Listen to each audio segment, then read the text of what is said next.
നമുക്കൊരു ബീഫ് കറി വയ്ക്കാം. ഓക്കെ, ഞാൻ 1.5 കിലോ ബീഫാണ് എടുത്തിരിക്കുന്നത്.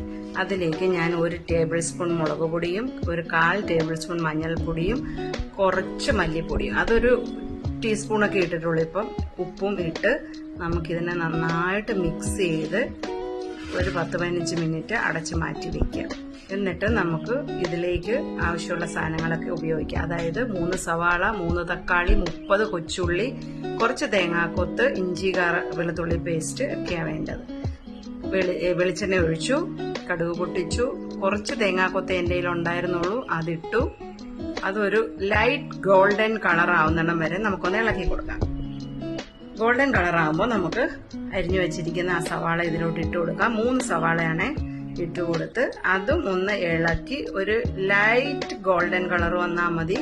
അപ്പോഴത്തേക്കിന് നമുക്ക് ആ എടുത്ത് വെച്ചിരിക്കുന്ന 30 കൊച്ചുള്ളിയോളം ഉണ്ട്. എത്ര കൊച്ചുള്ളി ഉപയോഗിക്കുന്നോ അത്രയും ടേസ്റ്റാണ് ഇറച്ചിക്കറിക്ക്, ബീഫിനൊക്കെ പ്രത്യേകിച്ചും. റെഡ് മീറ്റുകൾക്ക് എത്ര ഉള്ളി ചെല്ലുന്നോ അതിനാണ് ടേസ്റ്റ് കൂടുതൽ.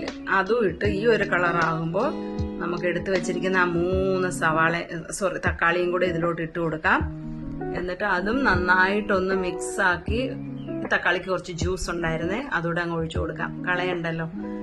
എല്ലാം കൂടെ നന്നായിട്ട് വഴറ്റി എല്ലാം ഉടഞ്ഞ് വന്ന് കഴിയുമ്പോൾ നമുക്ക് ഇനി മസാലകൾ ചേർക്കാം. ഇതിന്റെ ഇടയ്ക്ക് ഞാൻ ഇഞ്ചി വെളുത്തുള്ളിയും കൂടെ ഇട്ട് ചതച്ചത് ഇതിൽ ഇട്ടിട്ടുണ്ട്.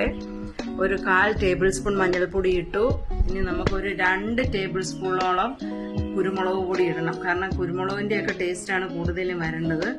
അതേപോലെ തന്നെ 2 ടേബിൾ സ്പൂൺ മുളക് പൊടിയും കൂടെ വീണ്ടും ഇടുന്നുണ്ട്. ഇനി ഒരു 3 ടീസ്പൂൺ മല്ലിപ്പൊടി, പിന്നെ ഒരു 3 ടേബിൾ സ്പൂൺ മീറ്റ് മസാല. ഇത്രയിട്ട് നമുക്കിതിനെ ആവശ്യത്തിന് ഉപ്പും കൂടെ ചേർത്ത് നന്നായിട്ട് മിക്സ് ചെയ്ത് ഒരു ഇതിന്റെ പച്ച ആ ഒരു മണമൊക്കെ ഒന്ന് മാറി തക്കാളിയും ഉള്ളിയും സവാളയും മസാലയും എല്ലാം കൂടെ ജോയിന്റ് ആയിട്ട് വരുന്ന ഒരു പരുവത്തിലെത്തും. കണ്ട ഇതേപോലെ. അപ്പൊ നമുക്ക് അടച്ചു വെച്ചിരുന്ന ബീഫ് എടുത്ത് ഇതിലോട്ടിട്ട് കൊടുക്കാം. എന്നിട്ട് നന്നായിട്ട് മിക്സ് ചെയ്യുക. ഒരു തുള്ളി വെള്ളം പോലും ഒഴിച്ചു കൊടുക്കല്, ഇറച്ചിയിൽ നിന്ന് തന്നെ വെള്ളം ഇറങ്ങിക്കോളും. നന്നായി മിക്സ് ചെയ്ത് ഒരു 5 പ്രഷർ കേൾക്കണം. 6 പ്രഷർ ആയാലും കുഴപ്പമില്ല, പക്ഷെ ഒരുപാട് പ്രഷർ ആവല്, വെന്തുടഞ്ഞു പോവും. 5 പ്രഷറിന് ശേഷം തുറന്നു. കുറച്ച് വെള്ളമൊക്കെ ഉള്ളൂ. എന്നാലും നമുക്ക് അടുപ്പ് കത്തിച്ച് ഒന്നും കൂടെ ഇതിനെ ഒന്ന് വറ്റി കുറുക്കി വരുന്ന പരുവത്തിൽ നമുക്ക് ഓഫ് ചെയ്യാം. ഇനി കൂടുതലൊന്നും ചെയ്യാനില്ല. എൻ്റെ ഈ മല്ലിയിലയൊന്നും ഇല്ല, കറിവേപ്പില മാത്രമേ ഉണ്ടായിരുന്നുള്ളൂ. അതും ഇട്ട് ഗാർണിഷ് ചെയ്ത് ഉപയോഗിക്കാം. ഓക്കെ.